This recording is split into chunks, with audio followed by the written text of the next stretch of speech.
Voy a invitarles a que puedan abrir su Biblia y puedan ponerse de pie esta tarde.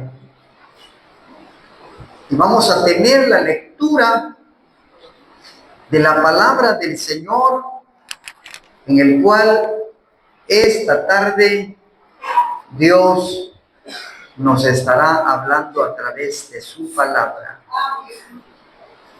San Mateo capítulo 13, versículos 53 al 58.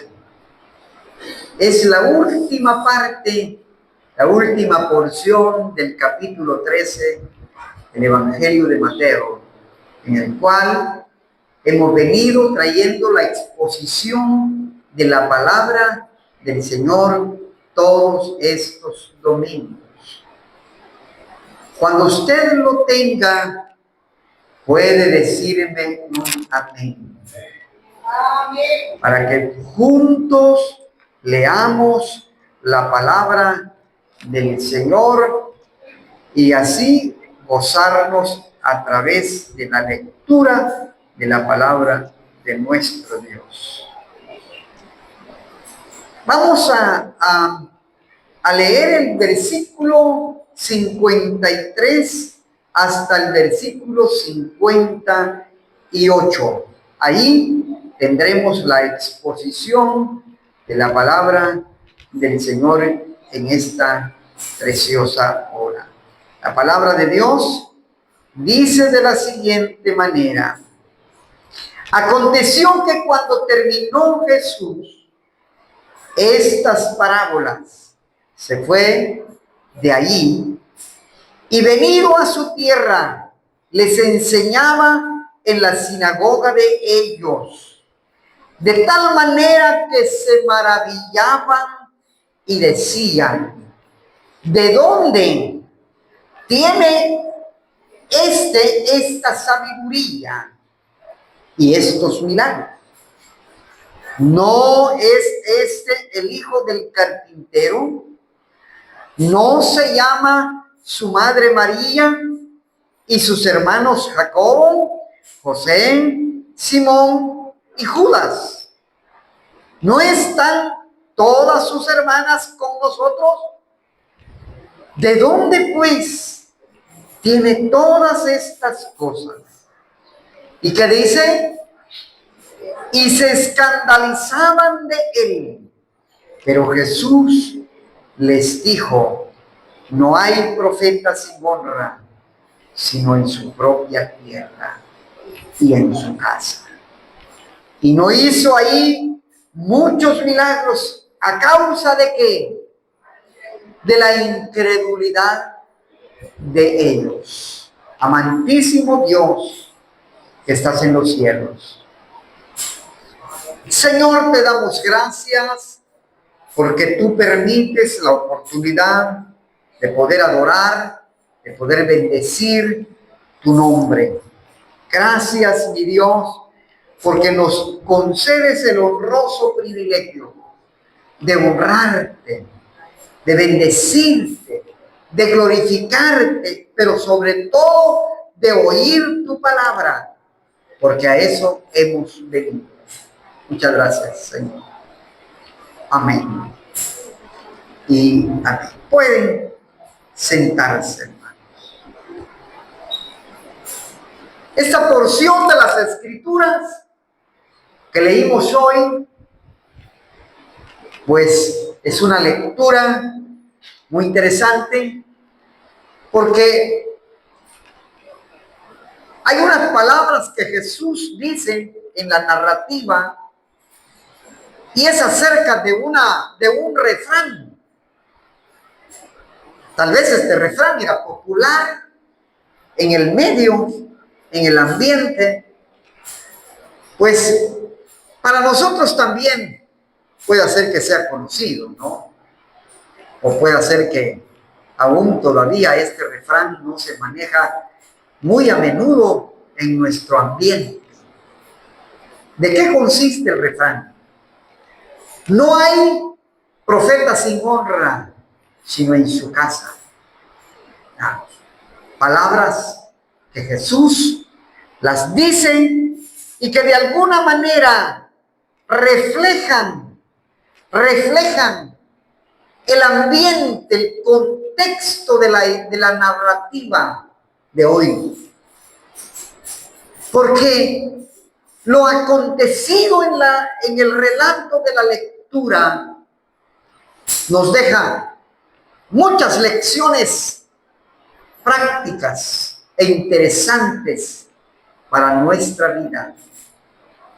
Una de ellas es pensar lo que puede hacer o lo que puede provocar la incredulidad de la gente.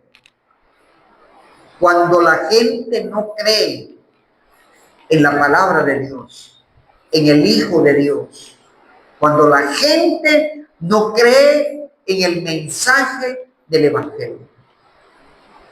Pues el texto se presta para que pudiéramos sacarle muchas cosas interesantes para nuestra propia vida y también para poderla titular de varias maneras. Hay muchas formas de titular el sermón de esta tarde o de esta noche. Yo he pensado y he titulado el sermón de hoy Un profeta sin honor.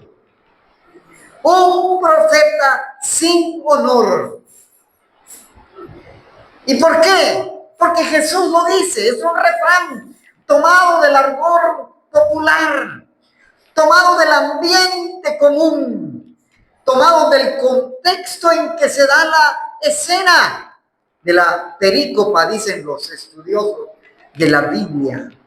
Es una escena maravillosa en donde nos deja lecciones prácticas a nuestra vida, en donde las personas, a pesar de ver, de escuchar, de oír y de conocer los milagros que Jesús había realizado, a pesar de haber oído y haber trascendido la fama de Jesús, a pesar de que también el rumor que había corrido en la población acerca del Mesías, y además de eso también haber escuchado las grandes enseñanzas, las grandes lecciones que Jesús había impartido en el ambiente donde se había encontrado junto con ellos. Y también la lectura nos deja detalles importantes. Una de ellas es que Jesús en otros lugares, en otras regiones, Capernaum, Galilea y otros lugares, él había hecho muchos milagros. Él había recorrido predicando el reino de los cielos y haciendo milagros, enseñando también, aunque la manera particular y muy propio de Jesús, no de los religiosos de su momento, los religiosos de su tiempo, los del ambiente donde él había crecido en el momento del ambiente de la religión. Pues ellos se reunían en las sinagogas, ellos se reunían en los centros de adoración a Dios, y ahí la liturgia se desarrollaba de manera muy metódica, digamos, y de manera muy estricta en su liturgia, y tal vez un poco más seria y delicada.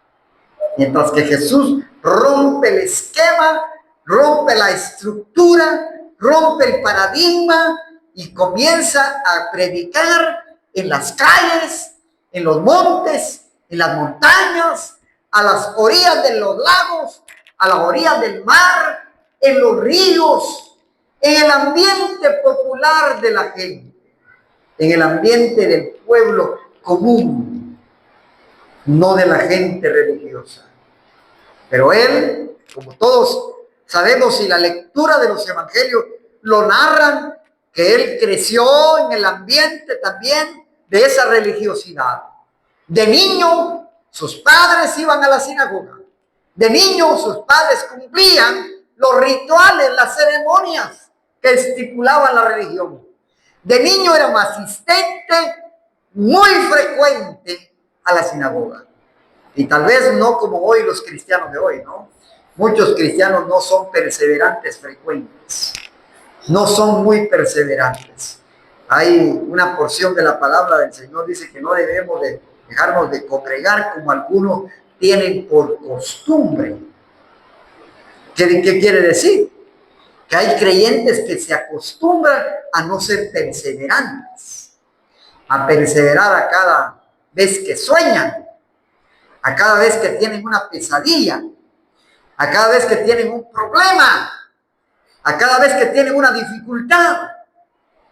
No, hay que perseverar todos los días si es posible. Hay que asistir cuantas veces podamos ir a la casa de Dios. Hay que reunirnos para adorar a Dios cuantas veces tengamos la oportunidad de hacerlo. Si en el día tuviéramos 2, 3 oportunidades, no nos lo perdamos. Mientras más nos reunimos, mientras más oímos palabra de Dios, mientras más escuchamos su palabra, más nos edificamos de ella. ¿Ya? Porque cada vez que usted viene a la casa de Dios, cada vez que usted se acerca aquí en la casa de Dios, usted sale edificado. Si trajo problemas, si vino con necesidades, si vino con angustia, si vino con alguna dificultad, usted regresa a su hogar, regresa edificado a través de la palabra del Señor. ¿Cuántos hemos salido alguna vez llenos de su palabra, llenos de su espíritu?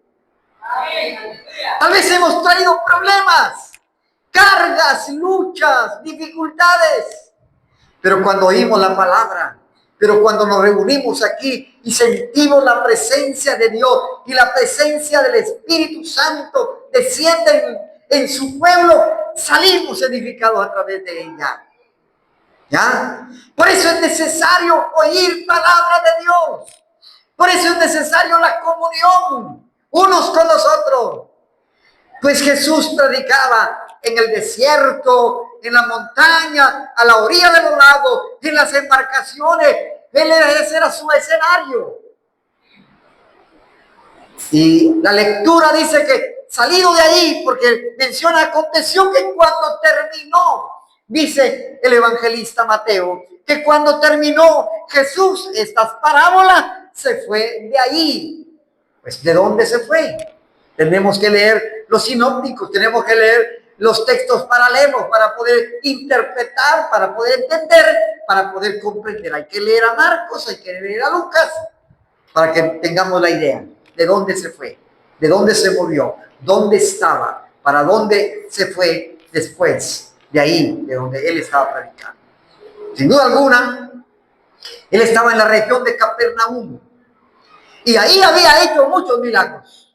Y ahí había actuado con gran poder, había sanado personas, había liberado endemoniados, había dado vida a los que estaban muertos, había levantado paralíticos, había sanado ciegos, y el Señor había hecho grandes milagros y grandes prodigios. Se fue a la región de Capernaum, se va a la región ¿de dónde? De Nazaret. Ahora, ¿por qué de Nazaret? Porque dice, aconteció que cuando terminó Jesús esta parábola, se fue de ahí. Y venido, dice el texto, oiga, y venido, dice el texto, a su tierra. ¿De dónde era él? ¿De dónde nació? ¿De dónde era su casa? ¿De dónde era su familia? ¿De dónde era su hogar? ¿De dónde? De Nazaret. ¿Ya? La región de Nazaret era una región compuesta, muy mixta, era una región muy mixta. Había gente de diferentes estratos. Habían judíos nativos, habían judíos mestizos, habían judíos que se habían mezclado con otras regiones porque anteriormente había sido esa región, había sido invadida y después había sido tomado, después había sido mezclado y después había sido poblado por judíos y luego había sido mezclado con diferentes estratos, unos judíos muy ortodoxos, piadosos, otros no muy Y sin embargo, esa región era una región también muy peculiar en el sentido que había gente humilde, sencilla. El oficio que predominaba en Nazaret era el oficio de carpintería. Habían muchas carpinterías. Y José no era la excepción. El papá de Jesús, el papá, por cuestiones biológicas en reunión de María y José y María, no por cuestión biológica, sino porque una cuestión familiar, ¿ya? Había sido carpintero y era carpintero y se dedicaba a la carpintería. Entonces, por ende, por lógica, sabemos que Jesús tuvo que haber aprendido el oficio de la carpintería de su inicio.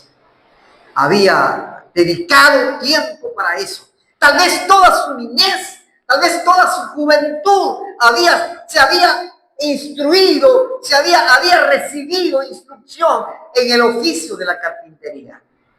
Lo conocían bien, sabían bien quién era. Conocían bien a sus papás, conocían bien a sus hermanos y conocían bien a sus hermanas. La narrativa del evangelista menciona que ahí ellos conocían a sus hermanos y menciona el evangelista los nombres de sus 4 hermanos, no así de sus hermanos. Entonces Jesús había tenido hermanas también, que no sabemos quiénes son sus nombres, cuáles son sus nombres, porque no lo dice el evangelista. Sin embargo, en ese ambiente en el que se movía, era un ambiente común, rutinario, sencillo, humilde, campesino, rural. Y en ese ambiente se había crecido. Pero cuando él inicia su ministerio, cuando el Señor lo toma a través de su espíritu, lo lleva al desierto, del desierto regresa y comienza su ministerio y comienza el desarrollo ministerial de Jesús, llamando a sus seguidores, haciendo milagros, desarrollando su ministerio, y ese ministerio fue un ministerio muy bendecido, porque fue un ministerio glorioso, donde se movió el poder de Dios, donde se manifestó el poder del Padre, sanando, liberando, actuando de manera sobrenatural sobre la gente. Entonces comienza a recorrer muchos lugares, a irse a muchos lugares, pero venido ya acercándose el tiempo de la culminación de su ministerio, llega entonces de nuevo a Nazaret. Y ahí es donde se da la lectura que hoy tenemos. Terminó Jesús esta parábola, se fue de allí y venido a su tierra les enseñaba en la sinagoga de ellos. De tal manera, oiga qué dice el evangelista, de tal manera que se maravillaban y decían, oiga lo que decía la gente, ¿de dónde tiene esta sabiduría y estos milagros? ¿De dónde? Jesús en su ministerio se enfrentó con diferentes grupos de personas. Grupos de personas, clases de personas. Por lo menos en los evangelios, en la lectura de los evangelios, yo encuentro por lo menos unas 5 o 6 clases de personas. Clases de grupos o grupos de personas en las cuales Jesús desarrolló su ministerio. Por ejemplo, la clase de personas en su ciudad natal, que es la lectura de hoy, en la ciudad de Nazaret. Ahí hay cosas particulares que debemos de entender. Una de ellas es que no creyeron en él. Otra, dudaron de él en Nazaret. Y otra, se escandalizaron de él. Y provocó que se estuviesen haciendo tantas preguntas. ¿De dónde trajo esta sabiduría? ¿De dónde trajo este conocimiento? ¿De dónde trajo ese poder que realiza? Eran las preguntas que se hacían los de Nazaret. Y también Jesús se enfrentó a otro grupo de personas, como son los líderes políticos. En este caso estamos hablando de Herodes. Él nace en el tiempo de Herodes. Y ahí, en ese contexto del tiempo de Herodes, es cuando también se da la matanza de los niños, es también cuando se da la persecución a los judíos, es cuando también se da el contexto de la persecución para eliminar, destruir a todos los niños, porque habían oído Herodes que también y había nacido en esa región el rey, que decían el rey de los judíos. Jesús también se enfrentó a un grupo de gentes como los 5,000, aquellos que le seguían, aquellos que oyeron su palabra, aquellos que también escucharon su palabra, pero muchos iban con otras intenciones. ¿Cuáles eran las intenciones de los grupos que seguían a Jesús y que oían su palabra? Algunos deseosos de oír palabra, algunos deseosos de aprender, otros interesados en captarle algo para poderle acusar, otros con intereses mezquinos de comida. Tenían hambre, le seguían, él proveía comida. Otro grupo, los discípulos, seguidores fieles. Otro grupo, los escribas y los fariseos. Otro grupo, la mujer cananea, aquella mujer que fue sanada también. Y de ahí los fariseos y los saduceos. Estos grupos, a cada uno de estos grupos tiene sus cosas particulares. No voy a entrar en los detalles de esos puntos particulares. Solo quiero mencionar a dos grupos de los cuales Jesús tuvo éxito y donde su ministerio fue fructífero. Oiga, en el grupo de los discípulos y en el grupo de los seguidores que seguían a Jesús por deseo de oír su palabra. Como dijo él en el Sermón de la Montaña, que tenían hambre y sed de justicia, que querían oír la voz de Dios, que le habían creído, que habían creído en él. Y otro grupo, aquellas mujeres que habían recibido sanidad, que realmente necesitaban, mujeres y hombres que realmente necesitaban de Dios, como suele hacer hoy en día. Hoy hay mucha clase de gente. Unos quieren seguir el evangelio con intereses. Otros se meten al evangelio o inician la vida en el evangelio porque están asustados que los están persiguiendo para muerte. Y entonces buscan la iglesia como refugio. Y otros por intereses carnales. Y otros por emociones. Y otros por otros intereses. Algo similar como cuando en la parábola Jesús menciona que la semilla cayó en diferentes clases de tierra. Unos en el camino, unos en los espinos, otros en pedregales, y ahí la semilla que cayó en la buena tierra es aquella que da fruto. Es aquella que recibió la palabra y esa palabra cayó en buena tierra y esa buena tierra está produciendo fruto.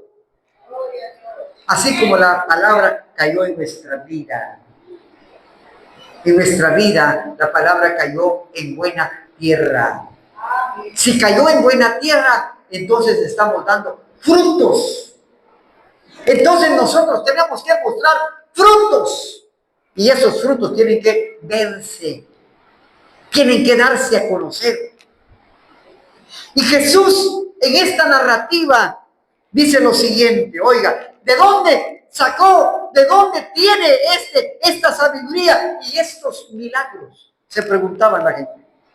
¿No es este el hijo del carpintero? ¿No se llama su madre María y sus hermanos Jacobo, José, Simón y Judas? ¿No están todas sus hermanas con nosotros? ¿De dónde pues tiene todas estas cosas? Se maravillaban de oír sus palabras. Dos cosas sucedieron al ver a Jesús y al oír a Jesús. Número uno, se maravillaron. Y número dos, se escandalizaron. Yo espero que nosotros estemos en el número uno, de habernos maravillado, de haber oído la palabra del Señor. Y de seguirnos maravillando. Cada vez que oímos la palabra del Señor, aprendemos cosas nuevas. Nos edifica la palabra. Cada vez que usted y yo venimos a su casa y oímos la palabra de Dios, salimos edificados a través de ella. Y aunque se nos quede una pequeña porción de la palabra, y aunque sea solo una frase del texto de la Biblia que se nos quede grabado en la mente y en el corazón, esa frase, por muy pequeña, por muy sencilla, por muy pequeñita que sea, esa frase edifica mi corazón, llena mi corazón. Que sigamos maravillándonos al oír la palabra del Señor, que no nos escandalicemos. Y dos, oiga lo que dice el versículo 57. Y se escandalizaban de él, pero Jesús dijo, oiga las palabras de Jesús, y utiliza este refrán: no hay profeta sin honra, sino en su propia tierra y en su casa. Yo creo que hoy, no solo en el ambiente y en el contexto de la iglesia, se puede aplicar este refrán, sino en todo el contexto de la vida cotidiana. Y eso lo podemos ver cuando muere una persona. Cuando una persona fallece, así haya sido malo o mala, al final en el velorio todos dicen, en el funeral dicen tan bueno que era. Alguien dijo que para ser bueno hay que morirse. Para que hablen bien de uno hay que morirse, dice. Porque en el funeral todos hablan bien, nadie habla mal. Muchas veces no se aprende a reconocer las virtudes y las cualidades de las personas. Todos tenemos cualidades buenas. Todos tenemos buenas cualidades. Todos tenemos cosas maravillosas, cosas preciosas. Y también todos tenemos defectos. Pero siempre hay que resaltar, siempre hay que marcar, siempre hay que mencionar, siempre hay que decir las cosas buenas. Hay que marcar lo bueno, no lo malo. Y si podemos dar, oiga bien, si podemos dar reconocimiento a alguien en vida, hagámoslo. Si podemos darle honra a alguien, si podemos darle honra a alguien en vida, hay que hacerlo. No hay que esperar que ya no esté. No hay que esperar que esté en una caja, no hay que esperar que esté en el cementerio para que le podamos hacer reconocimiento, para que le podamos reconocer su labor, su trabajo, su esmero, su esfuerzo. Jesús quiso decir, pero ni en mi tierra, ni en mi casa, ni en mi familia está honrándome, porque ustedes están dudando de mí, porque ustedes están escandalizando de mí. No hay profeta sin honra, sin en su propia tierra. Fueron las palabras de Jesús. Jesús, siendo el Hijo de Dios, siendo el Hijo del Dios Altísimo, no fue reconocido, no fue honrado, no fue mencionado con honra. ¿Cuánto más nosotros, hermanos? ¿Verdad? Muchas veces nosotros a veces esperamos que reconozcan el trabajo que uno hace, lo que uno dice, lo que uno realiza, y a veces no se da. Porque se aplica y se cumple muy bien este refrán que Jesús mencionó. Pero qué interesante es cuando nosotros aprendemos a reconocer la labor de las personas. La gente vio en las palabras de Jesús cosas maravillosas, pero no le creyeron. ¿Y sabe qué fue lo que sufrieron los de Nazaret? ¿Sabe qué fue lo que sufrieron? En el último versículo dice, y no hizo ahí muchos milagros. ¿A causa de qué? De la incredulidad de ellos. Mire lo que provoca la incredulidad. La incredulidad provoca que no haya milagros. Cuando no le creemos a Dios, cuando no creemos en su palabra, cuando creemos en otras cosas y no en Dios, no suceden cosas maravillosas. Para que sucedan cosas maravillosas, hay que creer en su palabra. Bendito sea su nombre. Vamos a darle gracias a Dios por su palabra en esta hora. Voy a invitarles a que se puedan poner de pie. Y esta meditación de la palabra del Señor que sirva para llenar nuestro corazón, para llenar nuestra vida. Voy a orar para que podamos darle gracias a Dios. Amantísimo Dios que estás en los cielos. Señor, te damos gracias, Padre, porque tú permites, Señor amado, que podamos oír tu palabra, que tu palabra pueda edificar nuestro corazón. Muchas gracias